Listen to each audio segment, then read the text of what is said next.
Vamos a abrir nuestras Biblias en el Evangelio de Juan.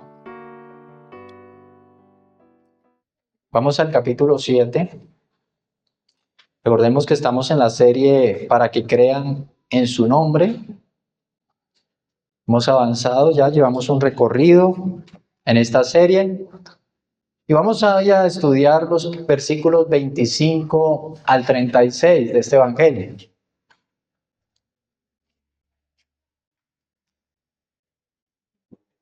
Hermanos, ¿alguna vez ustedes se han dado cuenta de lo fácil que es volvernos ciegos, sordos a las cosas que nosotros tenemos alrededor? Muchas veces nos acostumbramos. Y quiero que piensen de pronto en las personas que viven cerca de un aeropuerto o personas que viven cerca de una avenida principal. Las primeras semanas, cuando estas personas se mudan a este tipo de sitios, no pueden dormir.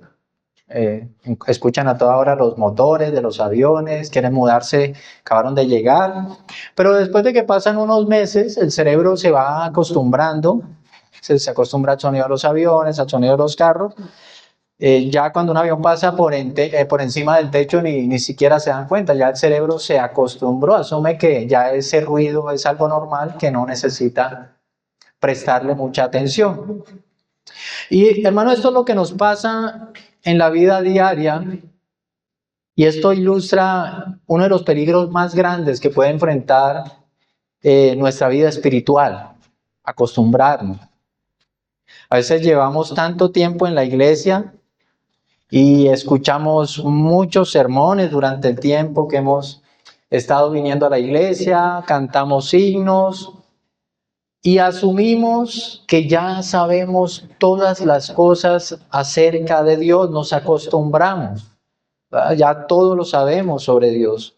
Y construimos nosotros una cajita teológica donde colocamos a Dios porque ya lo conocemos.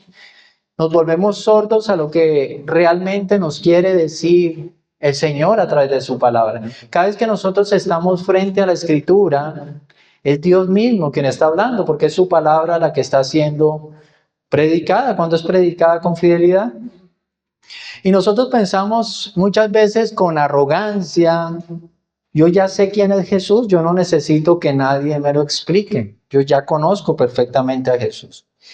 Y eso es exactamente lo que vamos a ver hoy en el Evangelio de Juan, en el capítulo 7, versículos 25 a 36. Nosotros vamos a encontrar aquí una multitud en Jerusalén que estaba sufriendo de precisamente esa sordera espiritual. Tenían al Hijo de Dios predicando físicamente, imagínense esto, el Hijo de Dios, el Dios encarnado, estaba predicando físicamente frente a ellos, pero ellos estaban llenos de sus propias opiniones acerca del Hijo del Mesías. Ellos tenían una falsa teología acerca de Dios. Y en lugar de adorar al Dios vivo que estaba frente a ellos, ellos terminan rechazándolo. Y el pasaje de hoy, hermanos, nos va a enseñar una advertencia solemne. Y es que no podemos crear un Dios según nuestras propias preferencias. No podemos crear un Dios como nos parece que es ese Dios. No podemos abusar tampoco de la paciencia de ese Dios, asumiendo que su gracia siempre va a estar disponible cuando nosotros lo queramos. El título de nuestro sermón en esta mañana es Clamor Urgente. Y este sermón lo he dividido en 3 puntos. El primer punto es falsa teología, versículos del 25 al 27. El segundo punto es clamor de gracia, versículos 28 al 31. Y el tercer punto es tiempo límite, versículos 32 al 36. ¿Cuál es el texto bíblico? Juan 7, del 25 al 36. Entonces vamos a leer el pasaje, vamos a orar y continuaremos desarrollando nuestro sermón en esta mañana. Entonces dice la palabra del Señor: Vamos a leer desde el versículo 20, recordemos un poco lo que el contexto de este pasaje. Dice, la multitud contestó, bueno, leamos desde el versículo 19. ¿No les dio Moisés la ley y sin embargo ninguno de ustedes cumple? ¿Por qué me quieren matar? La multitud contestó, tienes un demonio, ¿quién te quiere matar? Jesús le respondió, una sola obra hice y todos se admiran. Por eso Moisés les ha dado la circuncisión, no porque sea de Moisés, sino de los padres. Y en el día de reposo ustedes circuncidan al hombre. Y si para no violar la ley de Moisés un hombre recibe la circuncisión aún en el día de reposo, ¿por qué están enojados conmigo? Porque sané por completo a un hombre en el día de reposo. No juzguen por la apariencia, sino juzguen con juicio justo. Entonces algunos de Jerusalén decían, ¿no es este el que procuran matar? Y vean, habla en público y no le dicen nada. ¿No será que en verdad los gobernantes reconocen que este es el Cristo? Sin embargo, nosotros sabemos de dónde es este, pero cuando venga el Cristo, nadie sabrá de dónde es. Jesús entonces, mientras enseñaba en el templo, exclamó en alta voz, ustedes me conocen y saben de dónde soy. Yo no he venido por decisión propia, pero aquel que me envió es verdadero, a quien ustedes no conocen. Yo lo conozco porque procedo de él y él me envió. Procuraban pues prender a Jesús, pero nadie le echó mano porque todavía no había llegado su hora. Pero muchos de la multitud creyeron en él y decían, cuando el Cristo venga, ¿acaso hará más señales que las que éste ha hecho? Los fariseos oyeron a la multitud murmurando estas cosas acerca de él. Entonces los principales sacerdotes y los fariseos enviaron guardias para que lo prendieran. Pero Jesús dijo, por un poco más de tiempo estoy con ustedes. Después voy a aquel que me envió. Me buscarán y no me hallarán. Y donde yo esté, ustedes no pueden ir. Decían entonces los judíos entre sí, ¿a dónde piensa irse este que no lo podemos encontrar? ¿Será acaso que quiere irse a la dispersión entre los griegos y enseñar a los griegos? ¿Qué quiere decir esto que ha dicho? Me buscarán y no me hallarán, y donde yo esté, ustedes no podrán ir. Amén. Padre amado, te damos gracias, Señor, por las misericordias que obras en medio de nosotros. Gracias por tu palabra. Permite, Señor, que tu palabra sea expuesta con fidelidad. Abre nuestros corazones, abre nuestro entendimiento para que podamos retenerla y seamos transformados a través de ella. Oro, Señor, para que en la gracia de tu Espíritu tú obres en mi vida, de manera que yo pueda expresar con claridad este mensaje, que tu iglesia sea edificada y que el propósito principal, Señor, sea que tu nombre sea glorificado en Cristo Jesús. Amén. Bueno, mis hermanos, vamos con el primer punto, falsa teología, versículos 25 al 27. Y para entender un poco lo que está pasando aquí, yo creo que nos ubiquemos en esta escena. Recordemos dónde estamos, en Jerusalén. Y saben, ¿recuerdan lo que está pasando? La fiesta de los tabernáculos. Todavía estamos allí, una de las fiestas religiosas más importantes de Israel, una fiesta festiva. La ciudad está llena de peregrinos, gentes de otras ciudades. Y se respira aquí en el ambiente, como lo hemos venido viendo, una tensión constante. ¿Sí? Si recuerdan nuestro sermón pasado, los peregrinos, las personas que venían de afuera, no sabían de los planes que los judíos tenían para matar al Señor. Pero hoy el apóstol Juan, que es el escritor de este evangelio, enfoca la cámara a un grupo distinto. Ya no está enfocando a los peregrinos, sino que ahora va a enfocar la cámara a los residentes de Jerusalén, las personas que viven allí en Jerusalén.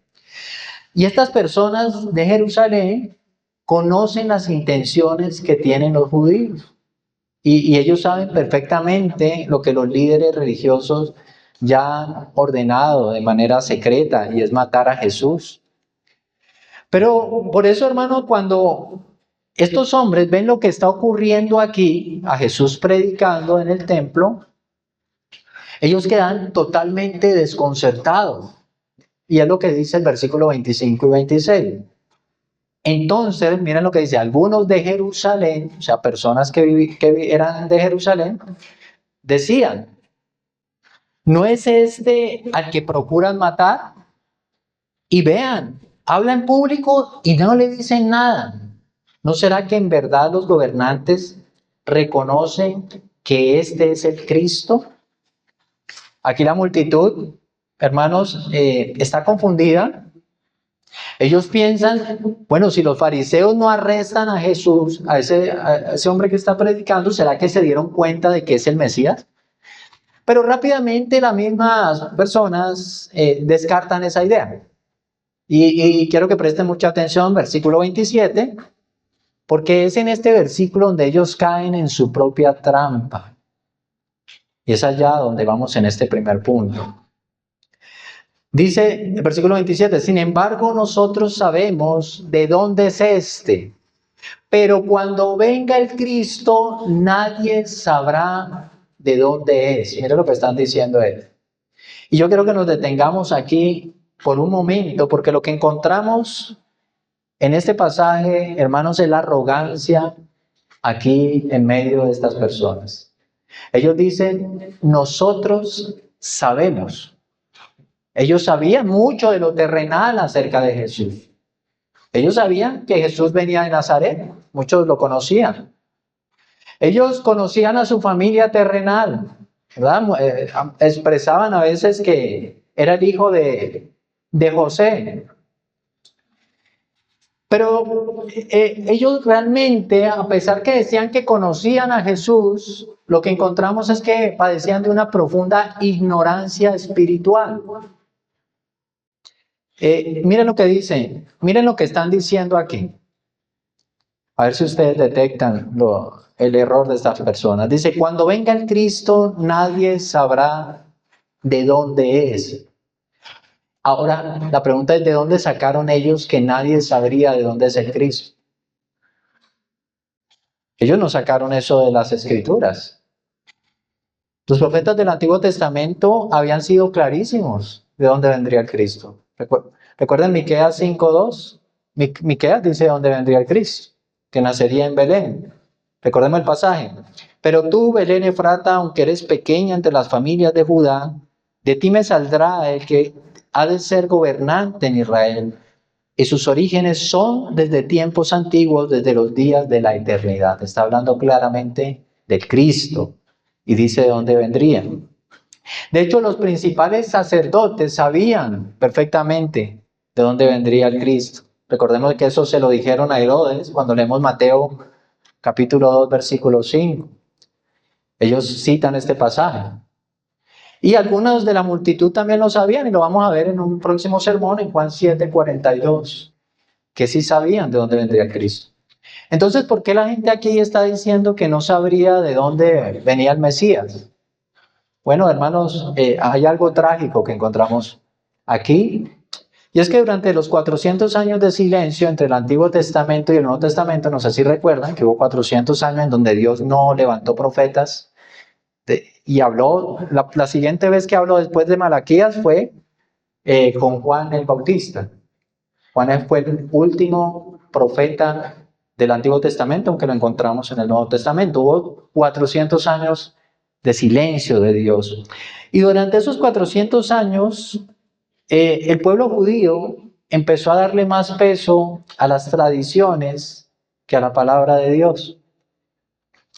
Y agarraron versículos fuera de contexto, como el de Malaquías, precisamente, capítulo 3, versículo 1, donde dice, y vendrá de repente a su templo el Señor a quien ustedes buscan, ¿sí? Como está perdido. Y los rabinos armaron mitos. ¿Sí? Había una leyenda, un mito que decía que hablaba del Mesías escondido. Creían que el Mesías nacería, pero luego sería ocultado y después volvería a aparecer de la nada con gran poder, sin que nadie supiera su origen. Miren el mito que hay aquí. Y esto es una suposición nuestra, lo que estamos diciendo aquí. ¿De dónde saqué yo eso? Bueno, no, hermano, hay documentos históricos de la época del primer siglo, escritos de los primeros cristianos que confirman algunos judíos, que algunos judíos creían este mito en el primer siglo. Ahora, la tragedia de esta multitud es que ellos estaban evaluando a Jesús basados en un mito popular, no en las escrituras. Ellos estaban basando el conocimiento del Mesías en lo que algunos dicen, lo estaban basando en sus propias opiniones en lugar de ir directamente a las escrituras. Y como el verdadero Jesús no encajaba en el molde que ellos tenían, en sus mitos, en lo que ellos creían, lo rechazaban. Ellos tenían un Mesías inventado en su mente. Hermanos, ¿cuánto cuidado nosotros debemos tener con esto? La trampa de la falsa teología. No solo esa falsa teología está allá afuera, donde están los incrédulos, donde están los que no conocen a Dios. Tristemente, esa falsa teología es una enfermedad, hermano, que la encontramos muchas veces en las bancas de nuestras iglesias cristianas en pleno siglo XXI.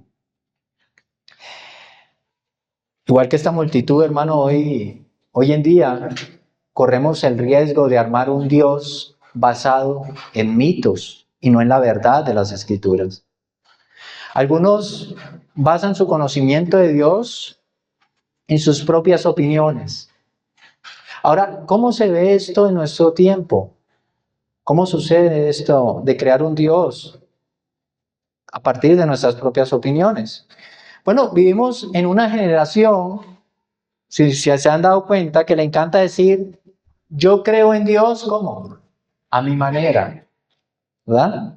Nos acercamos a la Biblia como si fuera un autoservicio y cogemos lo que nos gusta, esto no me gusta, ¿verdad? Y armo mi Dios a mi imagen y semejanza. Dios nos creó a su imagen y semejanza, pero nosotros queremos crear un Dios a nuestra imagen y semejanza. Nos encanta el Jesús que promete éxito, bendiciones.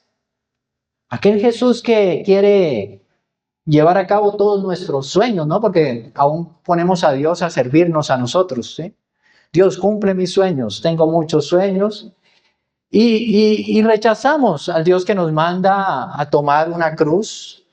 Rechazamos al Dios que nos manda a morir a nosotros mismos. Si Dios te ha prometido algo, es una cruz y vivir para Él. Aplaudimos al Jesús que sana y consuela, ¿verdad? Pero nos escandalizamos del Jesús que habla del infierno. Si hay alguien que hablaba más del infierno en toda la Escritura, es Jesús, ¿verdad? No hay tantas referencias en la Escritura como referencias de Cristo hablando del infierno, pero ese Jesús no nos gusta.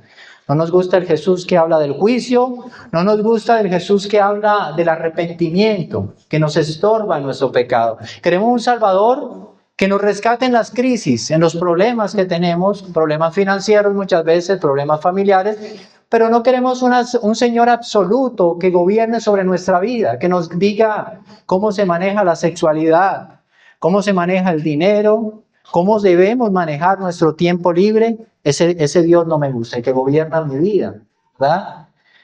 Hermano, pero si el Jesús en el que tú crees nunca te contradice, si ese Jesús nunca te confronta con el pecado, si el Jesús que tú crees siempre está de acuerdo con tus propias opiniones, hermano, entonces yo lamento decirte algo que es trágico. No estás adorando al Cristo de la Biblia. Estás adorando un ídolo que creaste a tu propia imagen y semejanza. Los judíos de nuestro pasaje ignoran a los profetas, ignoraron las escrituras Y ellos prefirieron crear un mito popular. Hermanos, y hoy muchas veces hacemos lo mismo cuando cambiamos la palabra de Dios por nuestras propias emociones.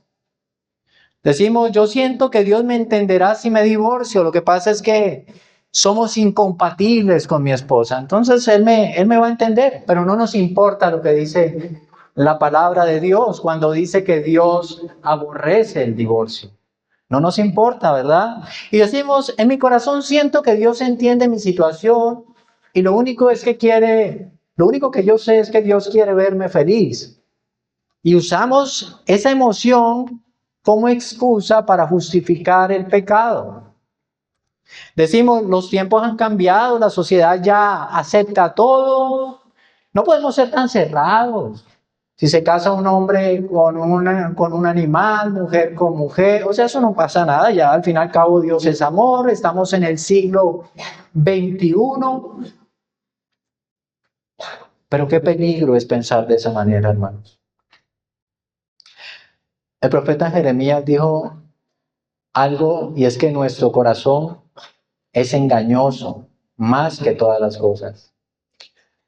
El original dice, y sin remedio. O sea, no hay cura para nuestro corazón engañoso.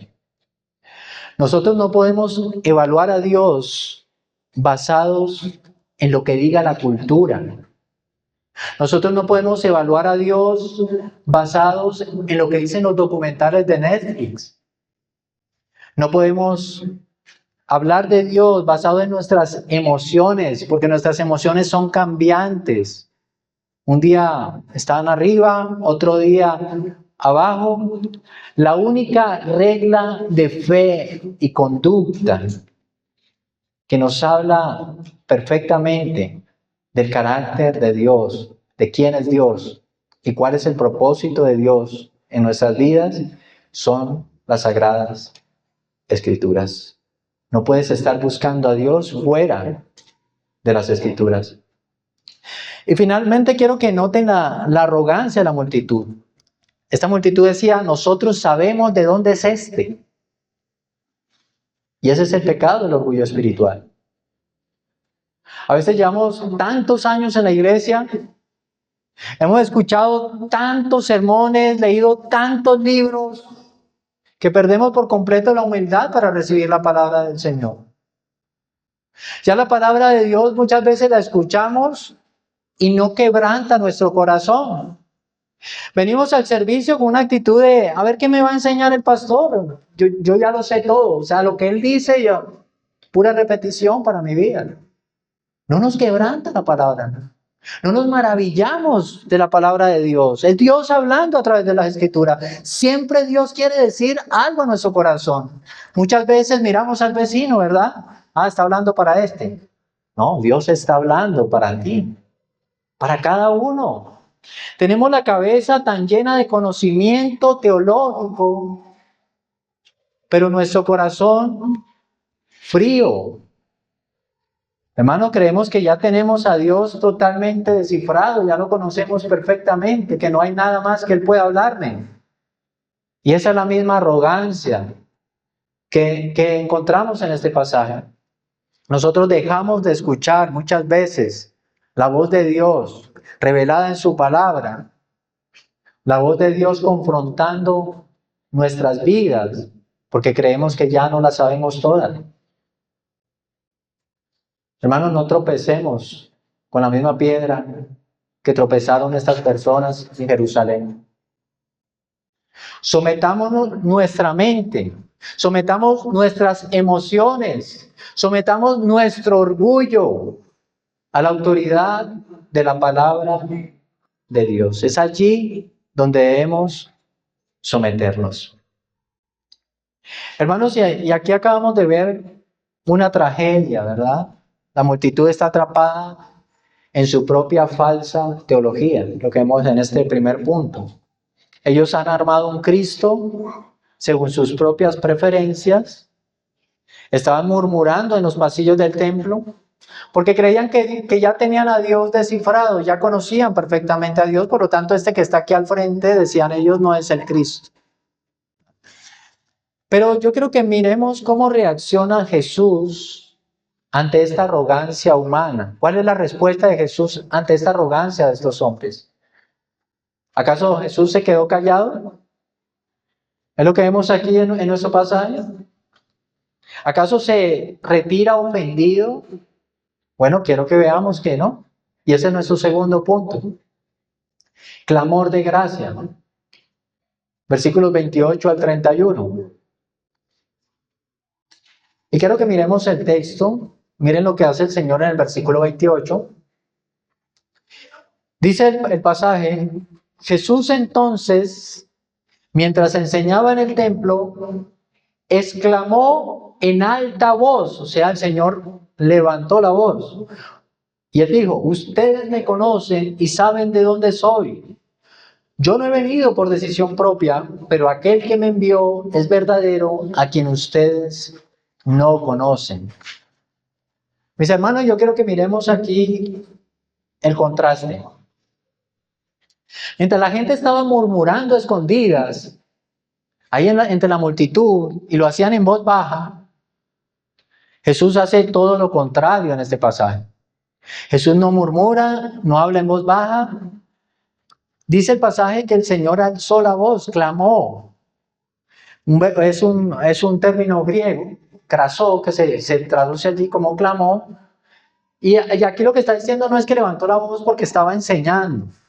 No, hermano, es un grito de autoridad lo que hace el Señor aquí.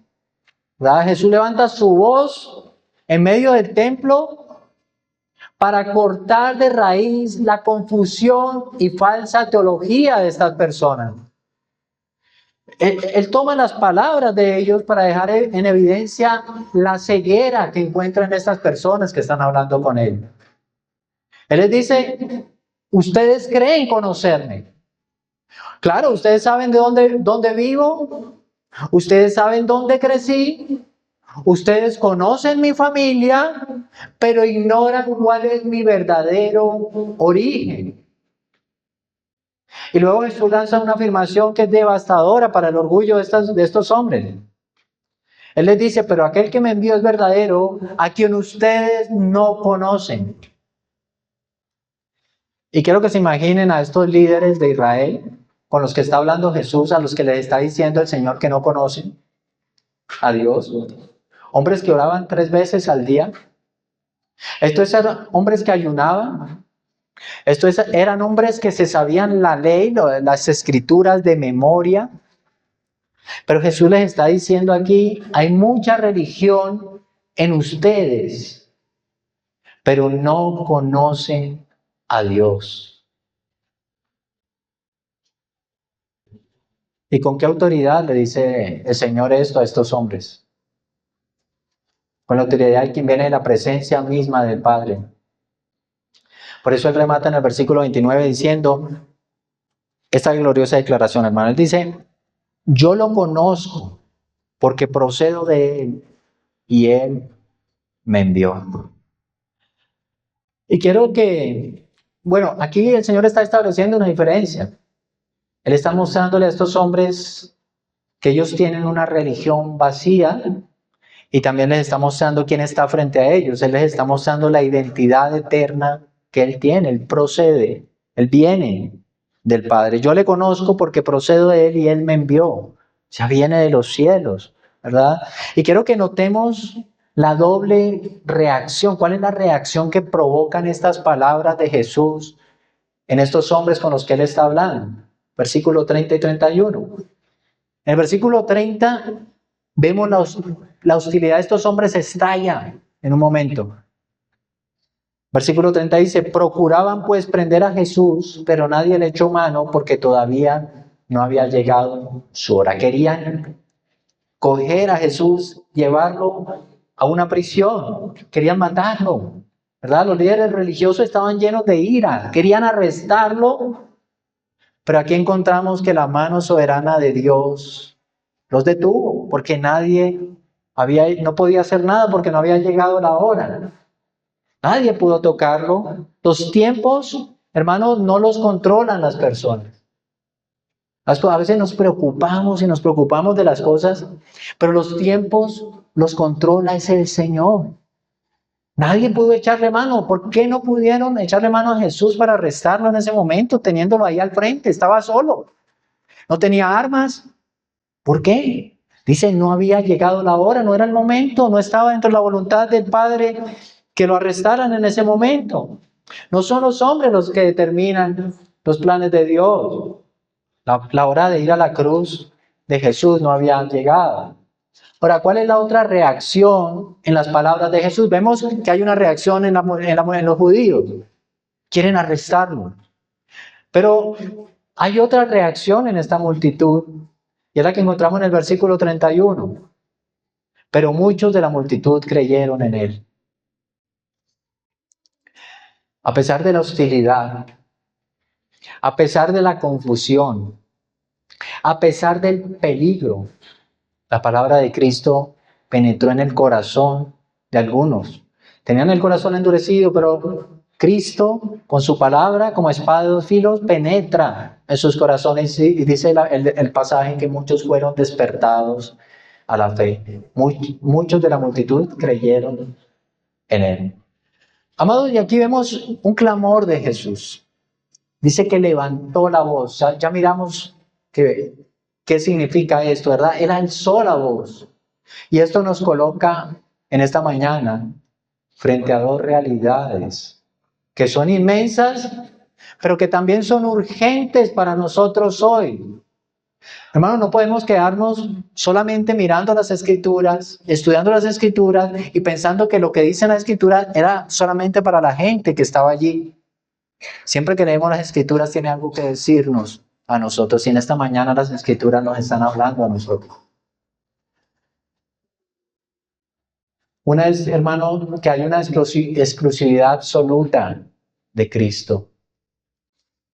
Hoy vivimos en un mundo donde todo se vale. Un mundo que dice, todas las religiones son buenas. No importa si tú eres judío, no importa si eres musulmán, no importa.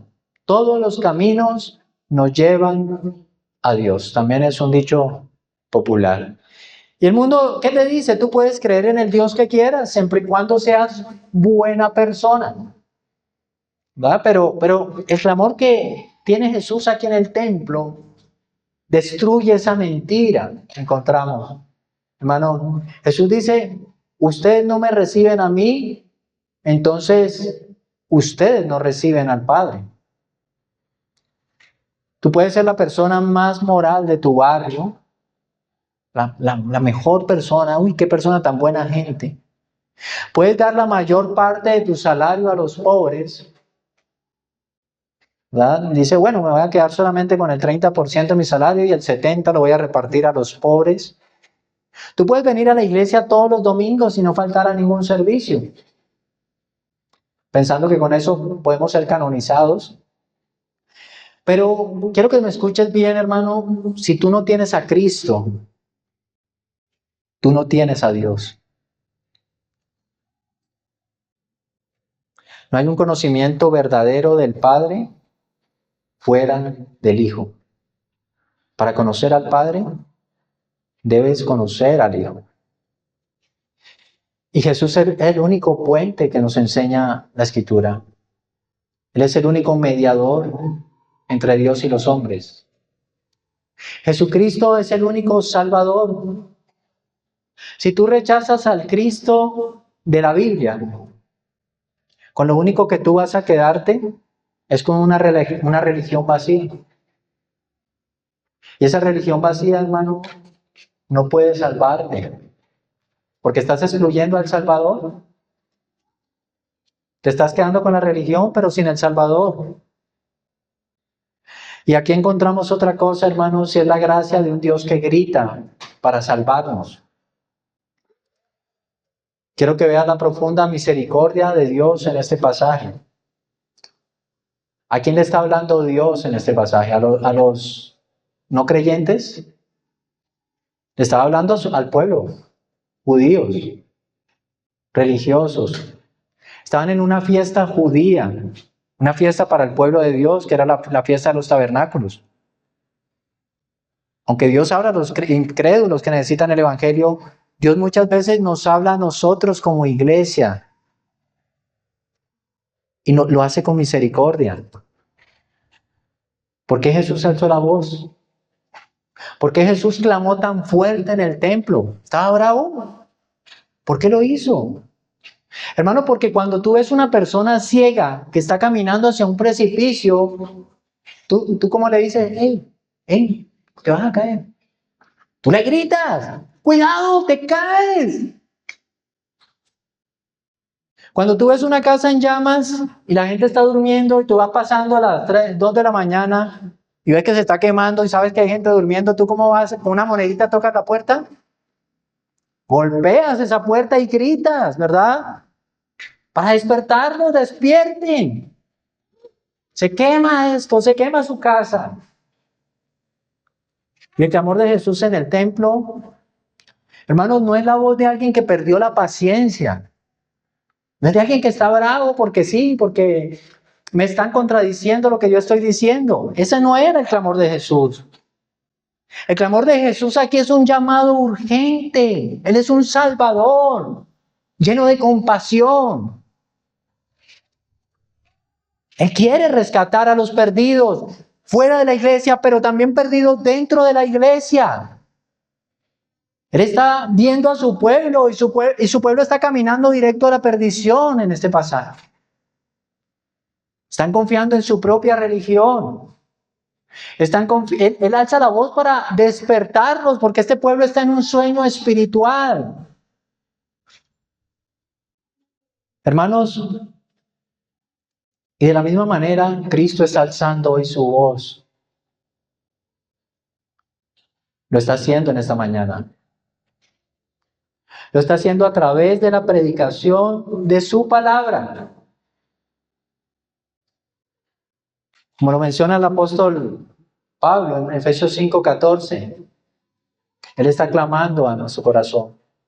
Despierta tú que duermes y levántate de entre los muertos y te alumbrará Cristo.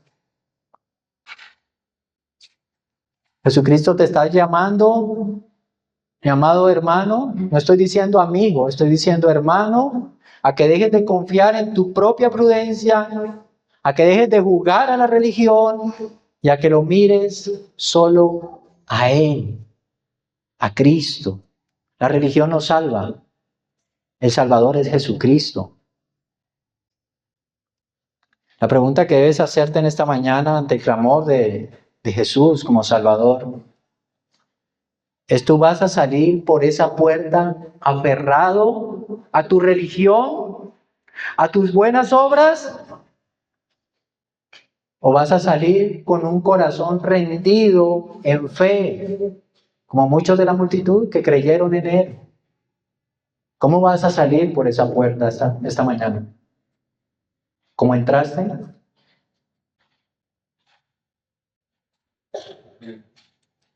Hermanos, si acabamos de escuchar el clamor del Salvador en el templo, Él alzó su voz.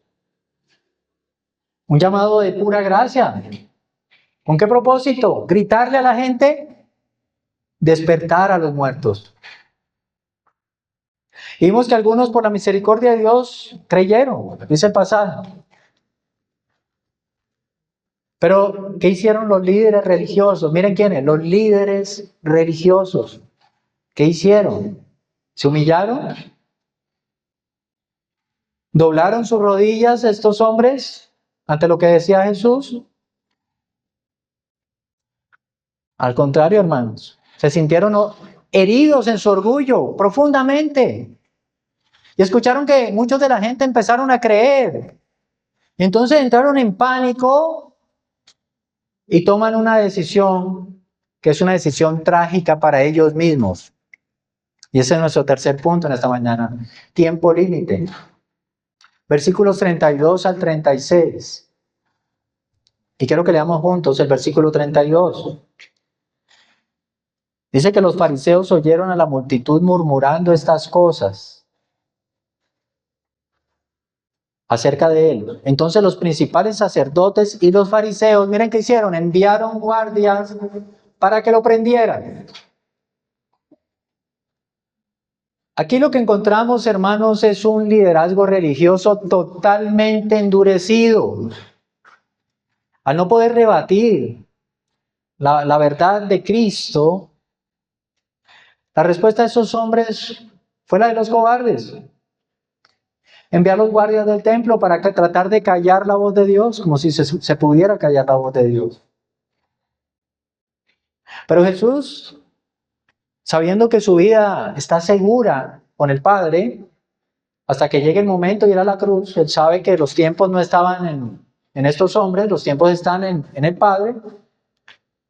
Él responde con una de las advertencias más dolorosas de todo el Evangelio. Y quiero que leamos versículos 33 y 34. Pero Jesús dijo: por un poco más de tiempo estoy con ustedes. Después voy a aquel que me envió. Me buscarán y no me hallarán. Donde yo esté, ustedes no pueden ir. Y quiero que tratemos de sentir el peso de esta advertencia que está haciendo Jesucristo aquí.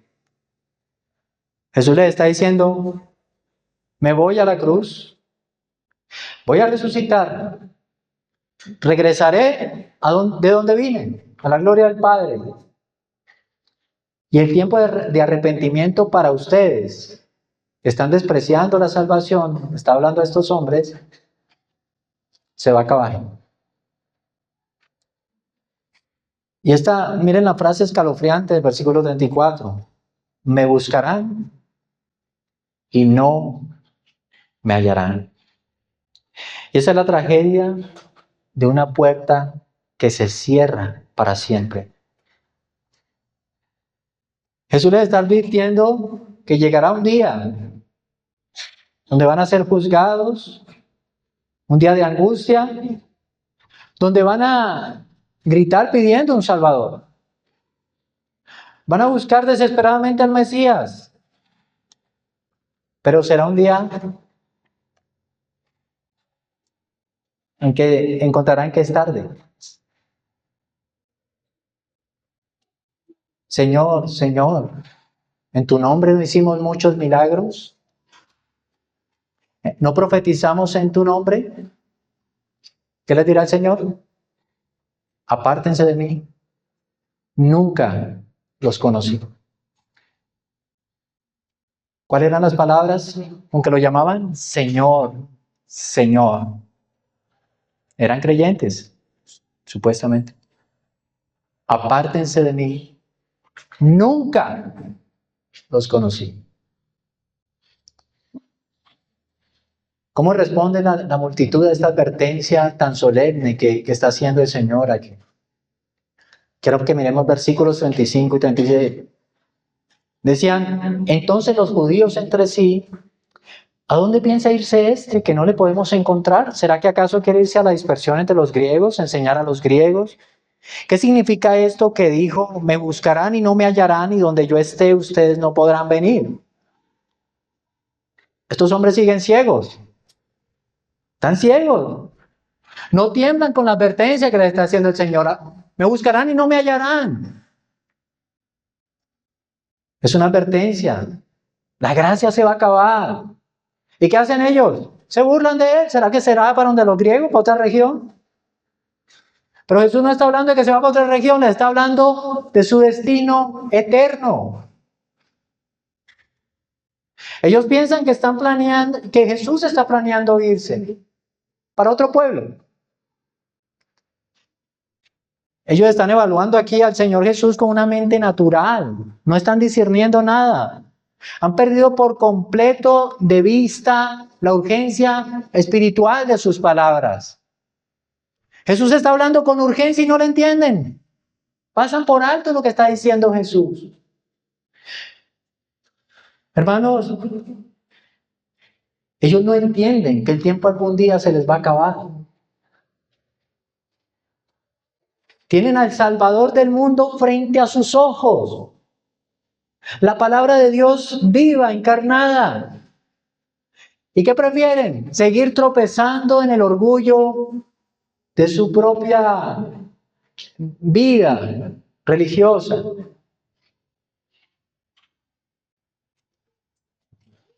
La advertencia que Cristo hizo aquí en el siglo primero a estos hombres es la misma que el Espíritu Santo sigue haciendo hoy a la iglesia en general. Cuando Jesús dice, todavía un poco de tiempo estaré con ustedes, me buscarán y no me hallarán, Jesús le está hablando a todo aquel que juega con la religión. Y, hermano, Él le está hablando a todo aquel que está posponiendo su entrega genuina a Dios. Y quiero que escuches dos verdades urgentes en esta mañana. Una es el engaño de posponer el arrepentimiento.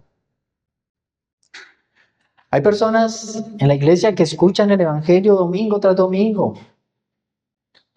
Van a la iglesia cada domingo. ¿Y qué piensan? Bueno, yo sé que tengo que arreglar mi vida con Dios. Yo sé que tengo que soltar este pecado. Yo sé que tengo que entregarle mi corazón a Cristo, pero después lo hago. Dicen, cuando sea más viejo, tomaré las cosas de Dios en serio. Déjenme, primero organizo mi vida, me enfoco en sacar mi carrera, en organizar mi negocio y una vez estabilizado, entonces le voy a dar tiempo al Señor. Me voy a encargar de mis asuntos después, le saco el tiempo a Dios. Creen tener el control del tiempo. Qué orgullo, ¿verdad? Creen que pueden invocar la gracia de Dios a su conveniencia. Pero abusar de la paciencia de Dios es peligroso, hermanos.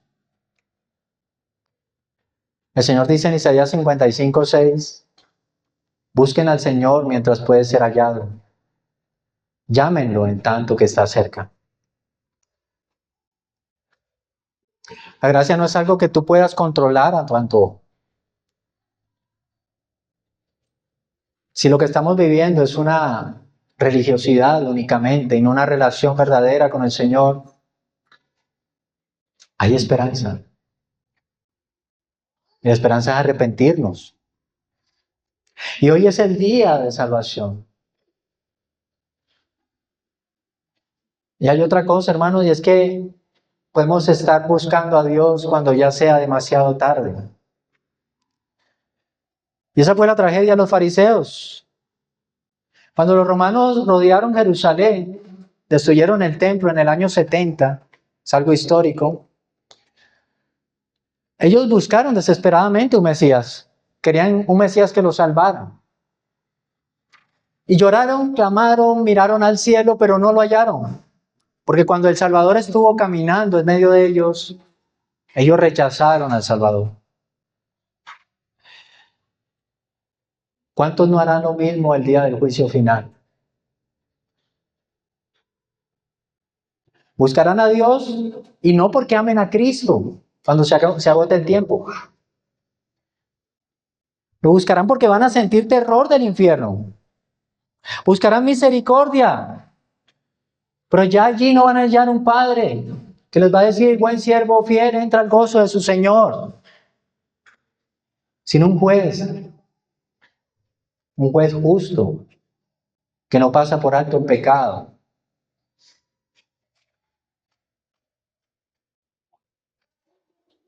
Si hoy hay convicción de pecado en tu corazón, no seas como la multitud. Esta multitud se burló del Señor y siguió su camino. Siguió su camino, su vida. No uses tus excusas como guardias para callar la voz de tu conciencia. No saques excusas para caminar hacia Dios. No te refugies en tus excusas de una falsa teología. Es que puedo creer en Dios a mi manera, porque no es lo que dicen las Escrituras. Corre a Cristo hoy. ¿Cuándo debes buscarlo? Hoy. En tanto que está cercano debemos buscar al Señor. Sus brazos están abiertos. La sangre de Cristo fue derramada para limpiar el pecado y al pecador. Debemos correr a Cristo. Para concluir, amados, hoy continuamos caminando, lo veíamos por los pasillos del templo de Jerusalén, y hemos visto de primera mano el peligro mortal de tener un Salvador y por causa de nuestro orgullo dejarlo pasar. Vimos la trampa de armar un Dios a nuestra conveniencia para no tener que someternos a su palabra. Escuchamos el clamor de gracia de un Cristo que alza la voz, no porque esté bravo, para despertar a los muertos. Y escuchamos la advertencia más solemne que podemos hallar en la Escritura. La oportunidad se está agotando. Jesús les dijo, todavía un poco de tiempo estaré con ustedes y me voy. Me voy al que me envió.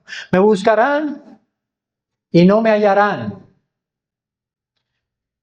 Jesús sabía, hermanos, lo que estaba pasando en el corazón de estas personas.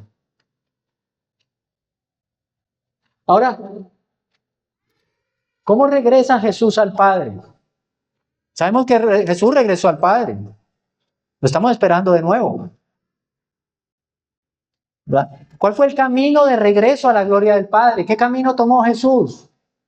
¿Un camino corto? ¿Un camino alfombrado? ¿En limusina? Un camino a través de la vía dolorosa. Jesucristo fue al Padre caminando con una cruz.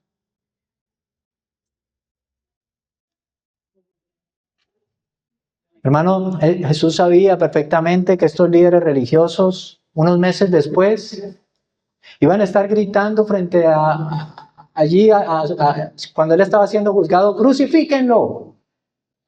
Él lo sabía. Y él salió corriendo, él se quedó, él no huyó. Jesucristo, el Salvador del mundo, caminó voluntariamente hacia la cruz. El Señor permitió que sus manos fueran clavadas. El Señor permitió que su sangre fuera derramada para pagar por la deuda, por los pecadores, por esos pecadores orgullosos, por los pecadores religiosos, por personas perdidas como tú y como yo.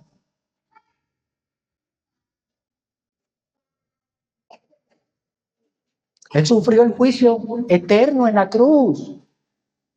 Hermano, para que hoy la puerta de la gracia esté abierta para todo aquel que se arrepienta. Hay gracia. Tenemos acceso libre al Padre por la obra de Cristo. Hermanos, yo sé que hoy el mensaje ha estado lleno de advertencias, pero yo no quiero que tú te vayas a casa mirando el reloj con temor. Yo lo que quiero es que tú te vayas a casa mirando la cruz, la esperanza que hallamos en Cristo. No tu pecado, sino a Cristo. No te mires a ti mismo. Míralo a Él. Mira su cruz. Mira la gracia. No tu pecado. Si tú eres un pecador, puedes arrepentirte. Si estás viviendo una religión solamente, puedes arrepentirte. Para eso mismo Jesús levantó la voz, porque le dolía ver a su pueblo muchas veces camino a la perdición.